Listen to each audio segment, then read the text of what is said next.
Voilà, bon mes amis, bonjour, bonjour. Voilà, je suis l'empereur d'M. Kolo. Voilà, en fait aujourd'hui je fais cette vidéo pour mon frère de Bordeaux. Voilà, j'ai écouté tous ses messages, tous ses vidéos sur YouTube. Voilà, donc vraiment j'ai vu tout ce qu'il a dit concernant aux Arolds de couper décalé et sur Moula, précisément sur Moula. Et en disant par du fait disons, affaire de Maroc, voilà. Et ce qu'il a dit, c'est pas faux, c'est pas faux. Et au moment où je suis au Maroc, voilà. En fait, Moula, c'est mon frère. Moula, c'est mon frère. Et lorsqu'ils sont venus ici au Maroc, c'était le groupe. Ils étaient tous, ils se connaissent, c'est ça. Même, disons, Al-Mustafa était présent et tous, bon, toute la, faut dire tout le boigny même de la sorcellerie du club. Voilà, ils étaient tous là. Voilà. Et ils étaient tous à Marrakech. Ils ont fait le show, MLOS et tout. Et je pense, bon, j'en passe des autres. Et tous étaient présents. Et effectivement, je peux dire tout a été je peux dire tout a été planifié au niveau du Maroc ici d'abord. Voilà, comme il a dit, hein. Voilà, donc tout a été planifié et c'était déjà dit déjà. Et voilà la preuve que je vous donne aussi en plus que lorsque Al-Mustafa est rentré sur la Côte d'Ivoire, il allait directement voir euh, Arafat. Il a fait une vidéo même pour ça. Si vous avez regardé sur sa page, vous allez voir.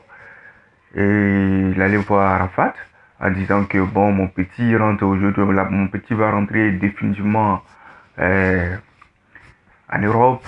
Bon, ça peut tout dire en fait. Il y a quelle amitié qui est entre vous jusqu'à ce point, quand toi tu te rends chez le petit. Al-Mustafa, je te demande, qu'est-ce qui se passe? Si c'est pas votre club de sauverie que vous êtes venu faire ici, au Maroc, comment tu peux te rendre chez le petit et tu sais déjà les rôles, tu sais qu'il est déjà nominé déjà. Parce que tu le sais, vous le savez très bien.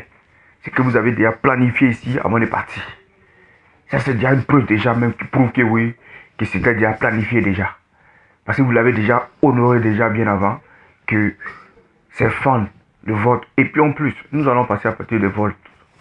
Vous parlez des votes en disant oui, le meilleur concepteur. Quand on dit meilleur concepteur, c'est quoi? Le meilleur concepteur, c'est celui, je peux dire, c'est celui qui est l'artiste. C'est ce que le travail fait de l'artiste. Hein? Le meilleur concepteur, c'est celui qui est le meilleur artiste de l'année. Hein? On ne peut pas être meilleur concepteur et puis on ne peut pas être le meilleur artiste de l'année. Et lui, disons, si on passe d'Arafat, Arafat n'a pas il n'a pas eu ce genre de prix. Au moins, il devait avoir un prix qui était déjà destiné à lui en disant que le meilleur concepteur de l'année et en plus le meilleur artiste, là on peut comprendre. Mais il n'est pas meilleur artiste, c'est un meilleur, que ça je sais pas quoi, bon je peux dire, disons meilleur artiste mais pas meilleur concepteur. Et je suis désolé mon frère. Hein, dites-nous la vérité. C'est comme quelqu'un qui vient, c'est comme on voit au vote, les gens vont voter et tout, et on dit bon, voilà pourcentage de telle personne, et puis à la fin on dit bon, les autres ont 90%. Et l'autre, il n'a même pas de choses d'abord, on ne cite même pas sa position pour des trucs, et puis à la fin on dit ouais c'est lui le président. Hein? Non, prenons-nous au sérieux quand même. Hein? Prenons-nous au sérieux. Et deux fois en plus. C'est-à-dire deux fois. C'est que déjà le clan c'est déjà fait déjà. Hein? C'est déjà fait déjà. En tout cas, c'est de la vérité quoi. Hein? Remettez ses clés, remettez la voiture à des Bordeaux. C'est pour lui. Voilà, on peut pas être meilleur concepteur et puis pas meilleur artiste. Jamais. Arrêtez pour vous là. Merci beaucoup et bonne journée à vous. Au revoir.